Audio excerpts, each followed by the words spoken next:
நீங்கள் பார்த்து கொண்டிருப்பது நியூஸ் 20D தமிழ் உண்மை செய்திகள்.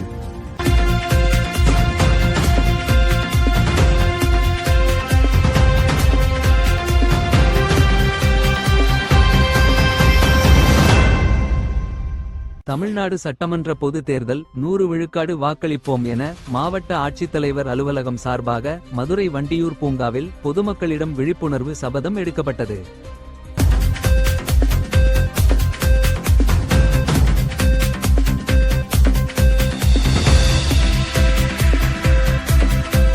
நியூஸ் 20D தமிழ் செய்திகளுக்காக மதுரை செய்தியாளர் விவேக் குமார். உண்மை செய்திகளை உடனுக்குடன் தெரிந்து கொள்ள நியூஸ் 20D தமிழ் செய்திகளை சப்ஸ்கிரைப் செய்யவும்.